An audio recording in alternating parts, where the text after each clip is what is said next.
Hi, everybody. My name is Natalie Harris. I am co-founder and chief operating officer for BrightHive, no longer VP of ecosystem development because we hired somebody else to do that. So what is BrightHive? BrightHive is a data technology startup that's really focused on me and 3 other guys have been working in the data science social sector for over a decade. Me for about 16 years. I know I look like a baby. And throughout these years, we've watched data, tools, and innovations and cool things happen in states and local governments and federal government, but not much of it is scaled. So we wanted to come together and figure out how do we create an environment and an infrastructure that allows for data to be used to drive outcomes in the social sector space that's also scalable across states, local governments, federal government, and allows for collaboration around that data. So that's what BrightHive is. It's a startup that we recently came together. Before I joined BrightHive, I worked for the Obama administration. I was a senior policy advisor in the Office of Science and Technology Policy, doing a lot of this similar work where I talk about how to use data responsibly. So with the federal government, with the Obama administration, I spent the majority of my time creating a community of practice in the federal government called the Data Cabinet. And that started from nothing and grew to about 200 federal data leaders across 40 agencies, meeting on a monthly basis to talk about their greatest challenges with using data to solve hard problems, and then developing best practices and identifying those best practices to start to make movement in those areas. So that's just because I've been told I have to tell people who I am before I talk about the things that I actually want to talk about. So what do I really want to talk about? Over the last 16 years, my energy has been put towards responsible use of data. We have entered this time where data is chocolate cake. It is the greatest thing. If you have a problem, it can solve it. If you don't have a problem, it can solve it. It is amazing, and we've watched it do amazing things. And what I'll call this period, this data revolution, is how Gartner coined it as this peak of inflated expectations. But it's been great. We've watched data be able to describe things such as how are summer learning opportunities distributed in cities. We've watched data be able to predict what is going to happen and allow us to be able to provide interventions and be responsive instead of reactive. We've watched data help us to be able to detect things and draw insights that we weren't able to draw before, and to be able to evaluate outcomes. Data has moved from just being a metric and a bean counting thing to actually helping us to drive and make decisions around that data and how we should move in this world. It's great. It's been opened. Everybody can use it. Some for good and some not so much. We've also watched breaches. We've also watched privacy violations. We've watched people take our data and do things with it that we never intended for it to do.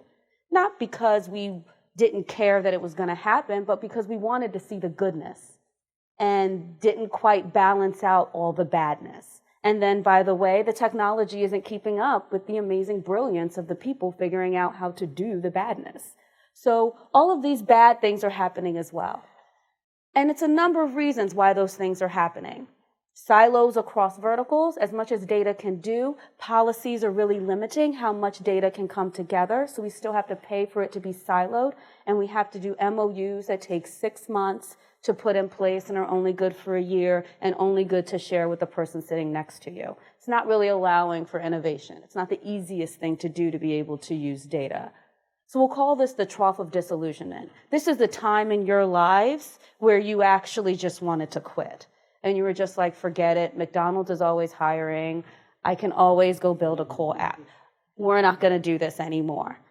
But I'm here. Don't give up. It's amazing because we're going to get to this point, this plateau of productivity. And there's things that just have to be done. And now is actually a time, despite what we're watching, what is happening in this world, now is actually a really great time to start thinking about what does that plateau of productivity look like. So after I left the administration, that's where my mind went, is despite fake news, despite breaches, despite all these things that are happening, what I didn't want to see happen was data go back into silos and not be used anymore. What I'd rather see happen was data be used responsibly, data be thoughtfully applied. So with good comes bad, but then good will come again, and we just have to make sure that when it comes again, we're able to do it and do it thoughtfully. So learn from what has happened today to make sure that we don't repeat those mistakes tomorrow. So before I get into the initiative that I started after the administration and what we've learned, I want to start with 3 premises for how I move and operate. First is data are people, not technology, not ones and zeros. When I speak about data, I speak about people. And that's really important because when we're talking about healthcare, when we're talking about economic development, we're talking about people who need jobs, people who need education, people who need healthcare. So when you think about and how you use data, you're actually thinking about and how you're helping or not helping people.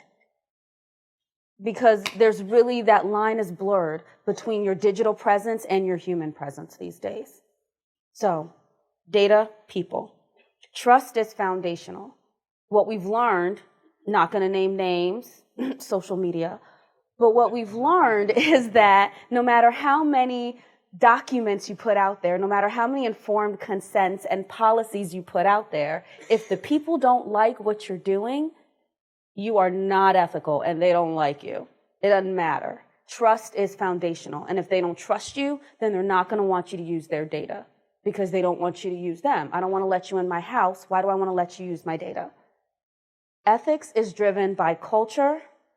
It is measured by compliance, and it is determined by society. What I mean by that is most often ethics is driven by culture. How we view ethics, how we view what is right today is driven by what is happening in society today and our culture. So if you're in an organization where you're encouraged to speak about things that may or may not be right, if you're working in a culture in an organization where there is a code of ethics and there's ethical design principles, that's your culture. And you're more likely to start to think about those unintended consequences before it's put out there into society rather than after, when society has determined that what you've done is not right.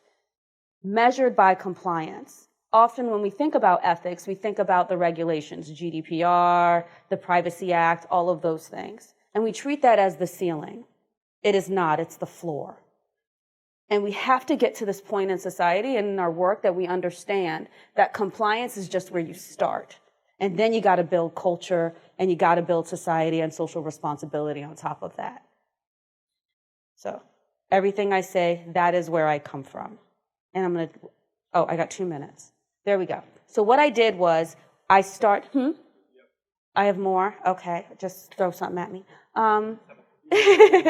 So what I did was I partnered with Gideon Mann, who is the director of data science here at Bloomberg.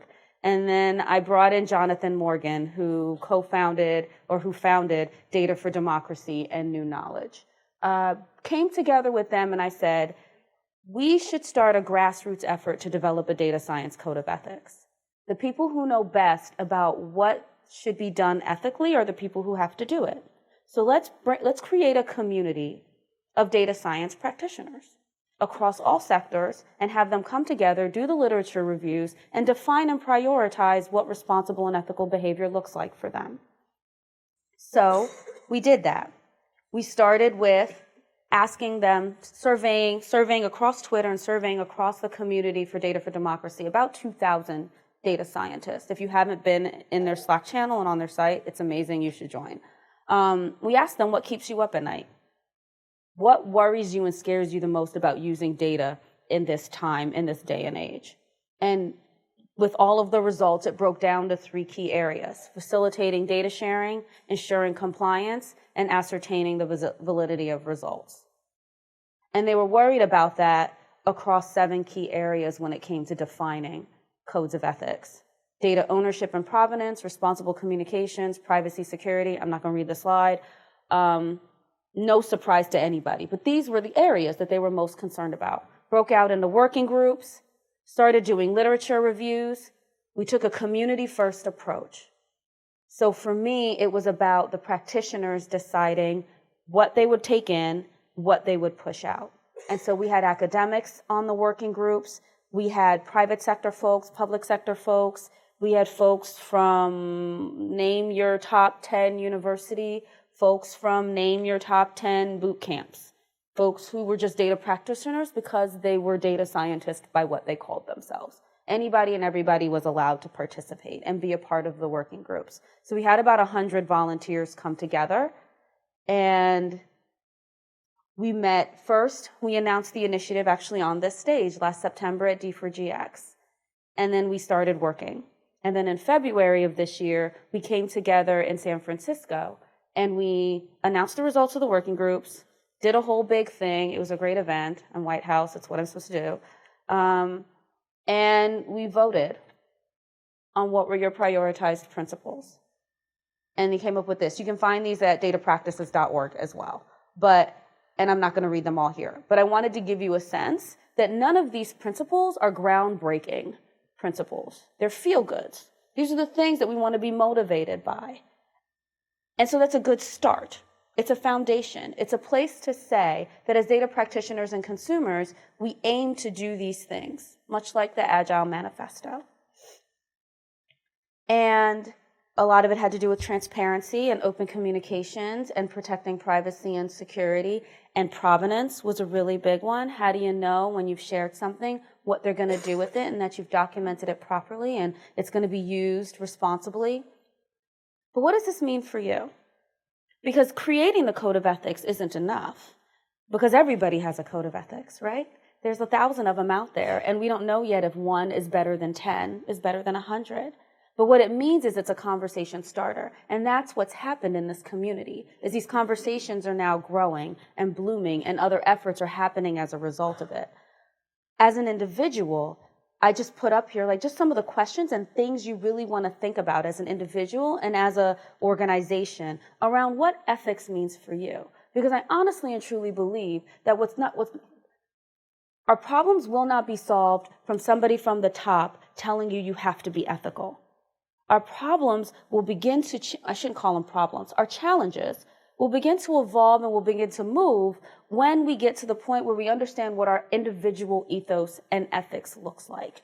Because what many of the data scientists that we spoke with just said was, it's not that I don't want to behave ethically or responsibly, it's I don't, one, know what that looks like, and two, I don't know what to do if something bad happens. So what happens in my organization if I see something that's unethical? I either quit, say nothing, which makes me complicit in many cases, how I feel. So I quit, say nothing, or I participate. None of those options changes the game for anybody. I want to see the game change. And so how do we do that? That's the conversation I want to start to have. That's the things that we talk about and I want to continue to talk about. We've established that framework. We've established that baseline. So then how do we start to see academia teach this in their curriculum so that individuals, when they graduate from programs, come out with their own individual ethos, come out with an understanding of just what does ethical design look like? When you take your database class, are you also learning about the things that you should or should not be doing with that data just because you can? That's what we want to start to think about and talk about. Accountability. When you start to see your peers doing something that's questionable, it's not about taking a stick and beating them with it. That would be cool. But it's also about saying, that's not quite right. How about you look at this checklist? How about you look at this how about you look at this and think about this? And I don't think these conversations are happening enough. I've seen too many times where I've been in interviews or I've sat and listened to webinars where you'll ask these brilliant minds about these brilliant things they've done. Well, what about the ethical implications? And there's silence.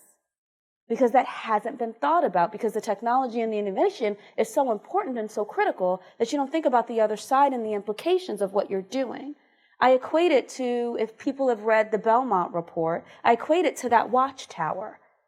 As technologists, we have this ability to sit at the top of this tower and look out and about. We can see everything. Thanks to the internet and technology, we can see everything. And we make decisions based upon our ability to see everything. But what we don't do is we don't leave that tower and sit in one of the rooms being watched and think about how you feel. with somebody watching you and what that technology can do to you when that happens. And that's what we want to start to see more of. And when we can get to that point, that's when we can get to that point of actually thinking ethically, behaving ethically, and moving towards that plateau of productivity. I feel real preachy, and I don't mean to. So I end this with a quote that that moves me in everything that I do, whether it's the data cabinet, whether it's the ecosystem work that I do with BrightHive and those collaboratives. Everything that I do is around this belief and understanding. Barbara Jordan was the first African-American legislature in Texas, and I believe she went to Congress as well. And so she gave the keynote address in 1976. And it was an amazing address. If you have not read it, you should go find it. Nobody knew, but she was also an ethicist. And so after she retired from the House of Representatives, she went to teach at University of Texas, I think Austin. And the portion of her speech that always resonates with me is that there's no executive order and no law that requires American people to form a national community. We have to do it as individuals. And if we do it as individuals, there is nothing that can stop it from happening. We must define the common good and begin again to shape a common future. If you think about the movements that have moved us throughout history, those things did not start from the president saying change must happen. It started from individuals saying change must happen, and then the republic and the democracy saying, okay, fine, we will make those changes. It's time for us as a community to start thinking about what changes need to happen in the data science practice in order for us to remember that data is people and treat it as such. I'm going to stop talking. I don't know if I'm supposed to stop talking, but I'm going to stop talking.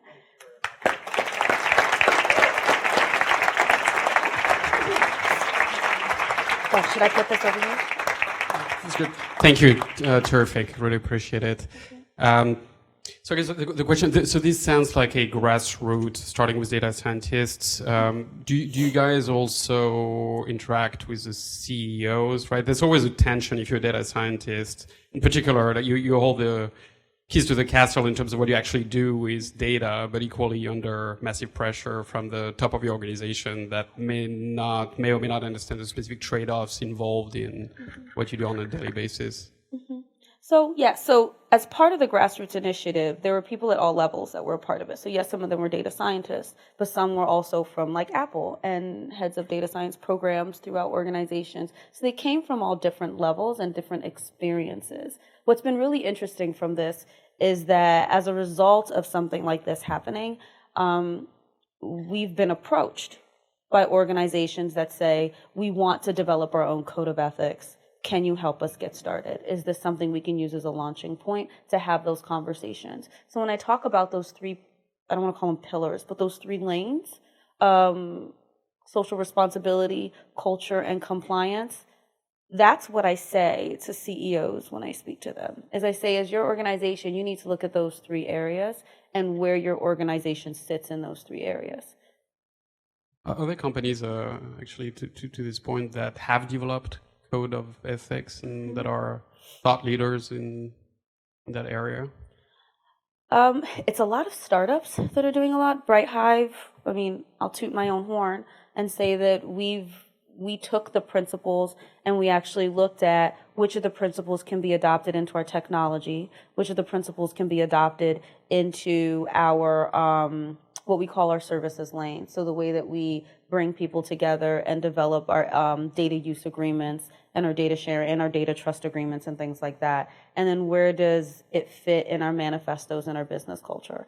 So we did that. I know, I don't know if I'm allowed to say it, but I know Intel and some others are doing some things as well in this space. And it's been positive to see. And also what's been really interesting is working with a lot of nonprofits, the people who fund a lot of this interesting work. When we talk to them, that's one of the first questions they ask now is, how are you making sure that this data is being used responsibly and protected? So I see it more on that side of nonprofits and funders saying, I don't want to give you money if you haven't addressed these issues. Interesting. All right, we have time for maybe one or two questions.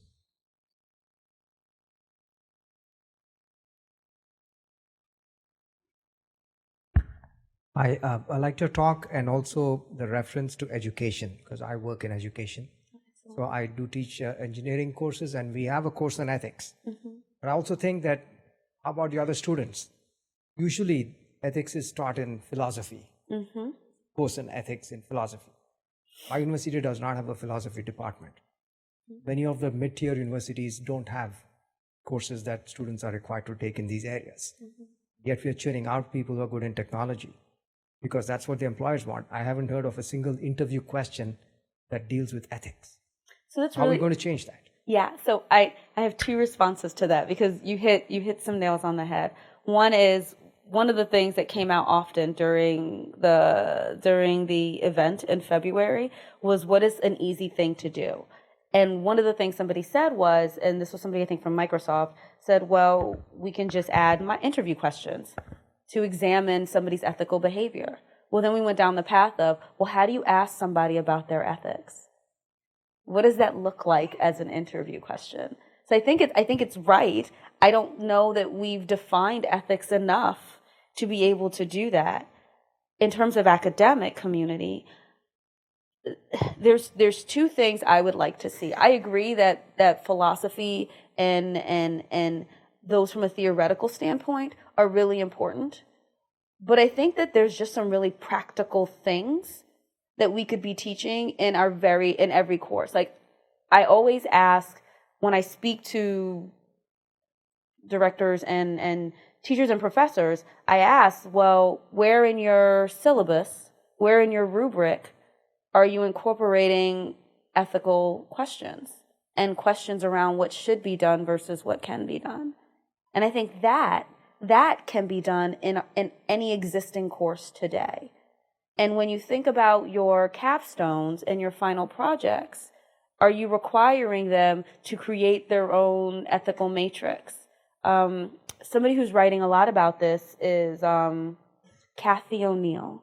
So Kathy O'Neill is doing a lot on this. And if you haven't read some of her recent interviews and articles, there's Weapons of Math Destruction, of course. But she's got some other pieces where she's speaking about this ethical matrix. And at the heart of Code of Ethics is this principle of do no harm, very similar to the medical community and others. And she says there isn't, and she believes, and I agree, that there isn't anybody that should be coming out of school or using people's personal data that doesn't have their own individual matrix to follow. And we should start to see organizations incorporate ethical design principles into the work that they do. That's how you start to see it. And if they do that, then they can start to ask those questions during interviews. But I think it'd be really hypocritical of you to do that if you're not actually enforcing it in your organization. On this note, wonderful. Thank you very much, Natalie. Thank you.